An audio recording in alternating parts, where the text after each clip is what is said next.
Define liquid state. Liquid state have a definite volume, but their shape is not definite. As we know that the molecules that present in the liquid state, their intermolecular force is strong, but not enough as compared to solids. That's the reason they are not combined और ये एक दूसरे के साथ इतनी force के साथ नहीं जुड़ी होती कि ये एक ही जगह पर रहें, तो ये क्या करती हैं, मूव करती रहती हैं. A liquid attain the shape of the container in which it is put. सो अगर आप इसको किसी भी कंटेनर में डालेंगे तो ये उस कंटेनर की शेप को क्या करेंगे, अटेन कर लेंगे. फॉर एग्जांपल जैसे आपने सिलेंडर में डाला तो ये इस तरह की हो जाएंगी, फ्लास्क में डालेंगी उस तरह की. क्यों? क्योंकि इनके मॉलिक्यूल्स के दरमियान फोर्सेस तो हैं लेकिन इतनी ज़्यादा स्ट्रॉन्ग नहीं है कि वो अपने आप को वहाँ पे रोक के रखें जैसे कि हम सॉलिड्स में बात करते हैं.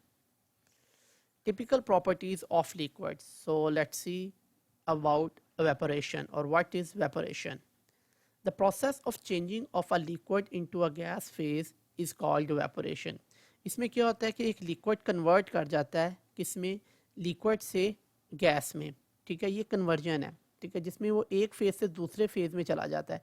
It is reverse to condensation in which gas change into liquid. अगर हम कंडेंसेशन की बात करें तो उसमें क्या होता है कि जो गैस है वो कन्वर्ट होती है लिक्विड में. फॉर एग्जांपल जैसे आप क्लाउड्स को देखते हैं, बारिश का बनना, तो वो कंडेंसेशन हो रही होती है, क्लाउड्स कन्वर्ट करते हैं लिक्विड में. जबकि एवेपोरेशन में क्या है, ये उसका उलट है, जिसमें जो आपका लिक्विड है वो कन्वर्ट हो जाता है गैसियस स्टेट में. For example water convert into clouds. So this is known as evaporation. Evaporation is an endothermic process. Heat is absorbed. Endo का मतलब क्या होता है कि हीट उसमें एंटर होगी. It's mean it absorb energy. ठीक है, हीट लेगा. जैसे कि हम यहाँ पे देख रहे हैं कि सन शाइन जो है, ये सूरज की शुआएं पानी में पड़ती हैं तो वो क्या हो जाता है, एवेपोरेट, बुखारात में कन्वर्ट हो जाता है. तो ये एवेपोरेट होकर किस में चला गया, लिक्विड से गैसियस स्टेट में.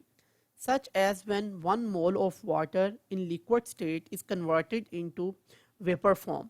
क्या हुआ कि जब 1 मोल वाटर का आपने लिया और उसको हमने कन्वर्ट करना है वेपर फॉर्म में, तो उसको कितनी एनर्जी चाहिए, that it required 40.7 kilo जॉल of energy. कि पानी के 1 मोल को लिक्विड से गैस में यानी कि वेपर्स में कन्वर्ट होने के लिए जो एनर्जी रिक्वायर्ड है that is equal to 40.7 kilo joule. So यहाँ पे आपको नज़र आ रहा है 1 mole of water convert into water that is here in gaseous state.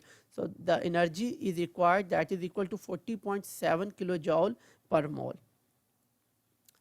In the liquid state, molecules are in a continuous state of motion. हमें पता है कि जब वाटर जो है या कोई भी लिक्विड है उस वक्त उसके अंदर जो मॉलिक्यूल होते हैं वो हर वक्त क्या कर रहे होंगे, हिल रहे होंगे, यानी कि वो स्टेबल नहीं होंगे, मोशन में होंगे continuous. Due to their kinetic energy, they possess kinetic energy, but all the molecules don't have same kinetic energy. अच्छा, इनके अंदर एनर्जी तो है लेकिन थोड़ा सा यहाँ पे समझिएगा कि जितने मॉलिक्यूल हैं उन सब की जो एनर्जी है वो इक्वल नहीं है, लेकिन उनकी एवरेज एनर्जी क्या होगी, सिमिलर होगी. So majority of the molecules have average kinetic energy and few have more than average kinetic energy. अब यहाँ पे देखें, lower energy remain as liquid, जो नीचे हैं इनकी एनर्जी इतनी ज़्यादा नहीं है, जबकि मीडियम एनर्जी वाले क्या हैं, पुल्ड बैक इनटू वाटर, वो वापस आ जाएंगे. और जो हायर एनर्जी के होंगे वो क्या करेंगे, मॉलिक्यूल यहाँ से निकल जाएंगे, स्केप कर जाएंगे, या आप कह सकते हैं कि वो वेपर्स में कन्वर्ट हो जाएंगे. अच्छा, अब ये एनर्जी में चेंजिंग्स किस वजह से हैं. The molecules having more than average kinetic energy overcomes the attractive forces among the molecules and escape from the surface. It is called evaporation. हो क्या रहा है कि जो मॉलिक्यूल्स आपके क्या हैं, सरफेस पे हैं, ठीक है, यहाँ पे ऊपर, तो इनमें जो एनर्जी है वो हायर है as compare to the molecules that present in the bottom, जो नीचे हैं. अब इन मॉलिक्यूल्स की एक तो एनर्जी ज़्यादा है एज कंपेयर टू दैम जो बॉटम में है, और ये क्या आ गए हैं, सरफेस पे आ गए हैं. अब देखेंगे सरफेस पे जो मॉलिक्यूल्स आ जाते हैं उनकी अट्रैक्शन जो दूसरे मॉलिक्यूल्स के मुकाबले में कम हो जाती है. यानी कि अगर एक मॉलिक्यूल यहाँ पे उसको हर तरफ से क्या कर रहे हैं, इंटर मॉलिक्यूलर फोर्सेस की वजह से बाकी के मॉलिक्यूल अपनी तरफ अट्रैक्ट कर रहे हैं, जबकि जो सरफेस पे आने वाला मॉलिक्यूल है उसकी attraction you can say that 50% कम हो गई हुई है. सो क्या हुआ, if a molecule at the surface and move fast enough it may escape the liquid. This is called evaporation. जो सरफेस पे आया उसमें इंटरमोलिकुलर फोर्सेस कम हुई, नंबर एक। नंबर दो, उसको हर तरफ से पुल नहीं आ रहा, तो वो क्या करेगा, एक तो एनर्जी ज़्यादा होने की वजह से, दूसरा कि उसका अट्रैक्शन जो है वो बाकी मॉलिक्यूल के साथ कम हो गया, वो वहाँ से क्या कर जाएगा, स्केप कर जाएगा। दैट्स द रीज़न वाटर जो होगा या कोई भी मॉलिक्यूल जो होगा वो सरफेस पे आने के बाद वहाँ से मूव कर जाएगा in the form of water. So we name as this evaporation. Evaporation is a continuous process taking place at all temperature. अच्छा, ये मुसलसल होने वाला अमल है, यानी कि आप नहीं ये कह सकते ये ठंडे पे होगा, गर्म पे होगा, मीडियम पे होगा, लेकिन होगा हर जगह पे, लेकिन इसका रेट डिफरेंट हो सकता है, ठीक है, लेकिन होगा ये तमाम टेम्परेचर्स पे, मुसलसल होता रहेगा। The rate of evaporation is directly proportional to temperature.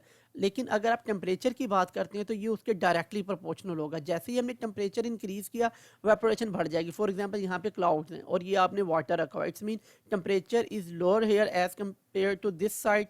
तो अगर यहाँ पे देखिए सिर्फ एक ही मॉलिक्यूल कन्वर्ट हो रहा है, सिर्फ समझाने के लिए है, तो यहाँ पे जैसे सनशाइन में आया या सूरज की रोशनी में आया, अब टेम्परेचर इंक्रीज हो गया, तो देखें वेपोरेशन क्या हो गई, बढ़ गई, उसका रेट इंक्रीज कर गई। इसी तरह यहाँ पे सूरज की रोशनी में वो क्या होगा कि मॉलिक्यूल जो है वो वाटर के इजीली स्केप करेंगे। रीज़न क्या है कि उनकी काइनेटिक एनर्जी इंक्रीज कर जाएगी, ठीक है। यहाँ पे ड्यू टू हीट, जैसे हीट पड़ेगी मॉलिक्यूल, सरफेस से मॉलिक्यूल क्या करेंगे, छोड़ना शुरू कर देंगे, और सरफेस के मॉलिक्यूल्स की एनर्जी ज़्यादा पहले तेज़ होगी अगर आप उनको कंपेयर करें बॉटम से। और यहाँ पे एक टेम्परेचर जो है वो सूरज के मुकाबले में ठंडा है, तो यहाँ पे मॉलिक्यूल्स की काइनेटिक एनर्जी ज़्यादा नहीं होगी, इससे यहाँ पे भी इवेपोरेशन होगी, लेकिन यहाँ पे इसकी स्पीड कम होगी।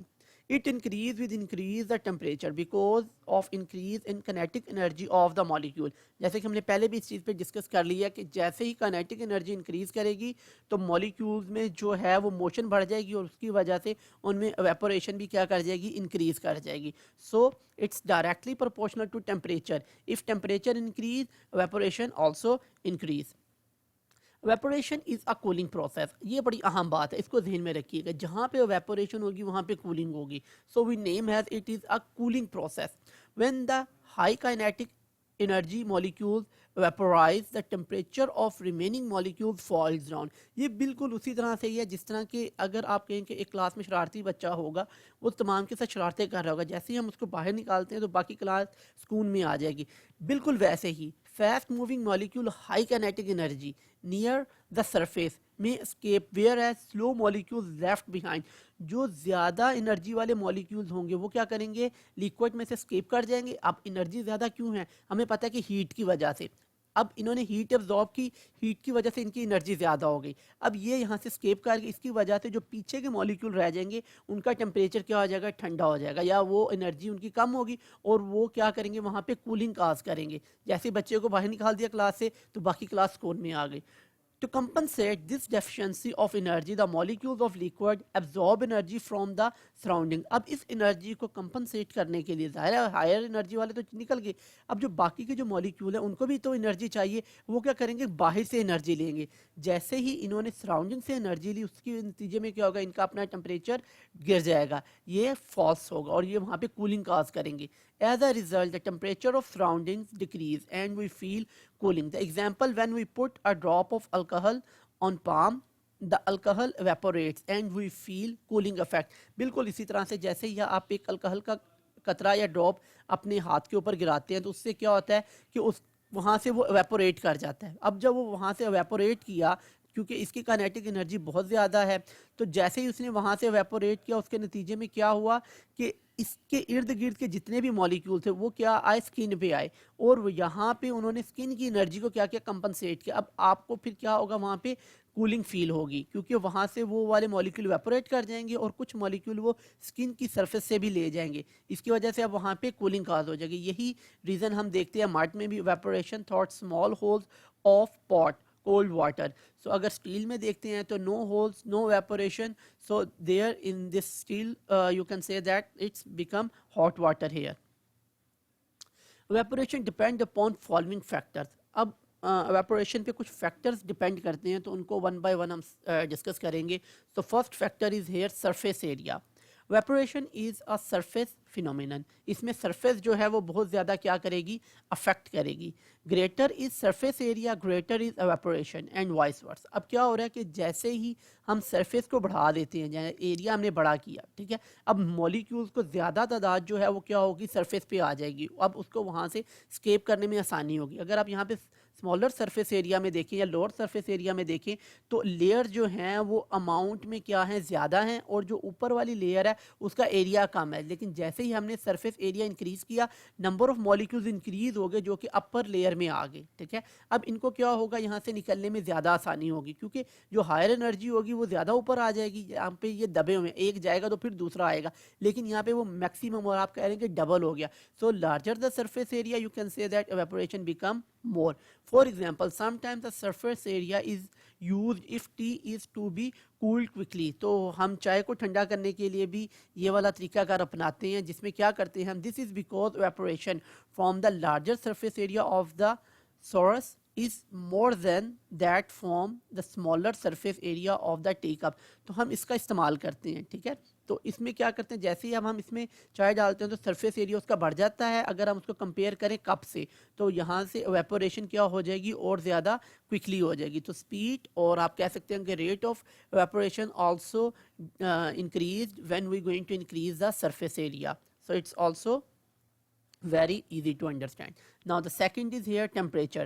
At higher temperature, rate of evaporation is high because at high temperature kinetic energy of the molecule increases so high that they overcome the molecular forces and evaporate quickly. अब इसमें क्या हो रहा है, जैसे ही हम molecules में काइनेटिक एनर्जी को इंक्रीज किया, उनमें आपस में क्या हो गया, कोलिजन बढ़ गई। कोलिजन बढ़ने की वजह से क्या होगा कि मॉलिक्यूल्स मूव करेंगे अराउंड, और अराउंड देमसेल्फ, सराउंडिंग, हर तरफ वो कोलिजन करेंगे। अब जो मॉलिक्यूल तो वॉल्स ऑफ कंटेनर के साथ कोलाइड करेंगे, वो तो बीच में ही रहेंगे, लेकिन जो मॉलिक्यूल्स क्या होंगे, सरफेस पे आ जाएंगे। उनके लिए ड्यू टू हाई टेम्परेचर वहाँ से निकलना ज़्यादा आसान हो जाएगा। क्यों? क्योंकि अब हमने उनका टेम्परेचर इंक्रीज कर दिया हुआ है। अगर हम यहाँ पे देखें तो ये पहले इसका टेम्परेचर था, हीट एडिड, जैसे ही हमने इसमें हीट ऐड की तो क्या हुआ था, काइनेटिक एनर्जी इंक्रीज होने से क्या हुआ, उनका टेम्परेचर बढ़ गया, और फिर मॉलिक्यूल्स क्या करेंगे, वहाँ से निकलना शुरू हो जाएंगे। काइनेटिक एनर्जी की वजह से उनकी इंटरमॉलिक्यूलर फोर्सेस भी वीक हो जाएंगी। This is also very important thing to keep it in your mind कि अगर काइनेटिक एनर्जी लो होगी तो मॉलिक्यूल एक दूसरे के साथ कोलिजन ज़्यादा नहीं करेंगे और एक दूसरे से दूर नहीं जाएंगे। जैसे ही काइनेटिक एनर्जी इंक्रीज हुई, कोलिजन बढ़ी, टेम्परेचर बढ़ा, और उसकी वजह से क्या होगा कि उनकी इंटरमॉलिक्यूलर फोर्सेस वीक होती जाएंगी, और जैसे ही वो सरफेस पे आएंगे वहाँ से उनका निकलना ज़्यादा आसान हो जाएगा। यहाँ पे देखें, टेम्परेचर इंक्रीज होने की वजह से मॉलिक्यूल जो है वो एक दूसरे से दूर जाते जा रहे हैं और एवेपोरेशन इंक्रीज करती जा रही है। For example, water travel levels in container with hot water decreases earlier than that of the container with cold water. अगर आप कंपेयर करें उस वाटर लेवल में जिसमें हमने टेम्परेचर हल्का रखा हुआ है और जिसमें हमारा टेम्परेचर ज़्यादा है, वहाँ पे जो वाटर लेवल है वो ज़्यादा जल्दी से डिक्रीज़ कर जाएगा। क्यों? क्योंकि यहाँ पे वेपोरेशन का प्रोसेस जो है वो तेज़ हो रहा होगा। This is because the hot water evaporates earlier than the cold water. ये बिल्कुल उसी तरह से अगर आप कपड़े धो के सुखाने के लिए बाहर डाल देते हैं धूप में, तो अब धूप में सूरज की रोशनी में वेपोरेशन ज़्यादा होगी। अगर आप कपड़ों को धो के डाल दें कमरे में, तो वहाँ पे अब सूरज की एनर्जी या सूरज की शुआएं नहीं होगी, जिसकी वजह से वो वेपोरेट उतनी तेज़ी से नहीं हो रहे होंगे जितनी तेज़ी से बाहर हवा में या सूरज की रोशनी में हो रहे हैं। The third point is here intermolecular forces. If intermolecular forces are stronger, molecules face difficulty in evaporation. So this is also another thing that present in the molecule. अब ये liquid to liquid चेंज होगा कि ऐसे liquid जिनमें intermolecular forces जो हैं वो strong है, ठीक है, वो मॉलिक्यूल एक दूसरे को छोड़ने के लिए तैयार नहीं होंगी। सो उनमें जो है वो एवेपोरेशन इतनी तेज़ या इतनी ज़्यादा नहीं होगी अगर आप उनको कंपेयर करें ऐसे मॉलिक्यूल में जिनमें इंटरमॉलिक्यूलर फोर्सेस वीक हैं। अब जाहिर है जब वीक होंगे वो इजीली उनको छोड़ देंगे, जैसी सरफेस में मॉलिक्यूल आएगा वो चला जाएगा, लेकिन जिनमें स्ट्रॉन्ग होगी वो सरफेस पे आने के बावजूद भी उसको जल्दी से नहीं जाने देगा। For example, water has strong intermolecular forces than alcohol.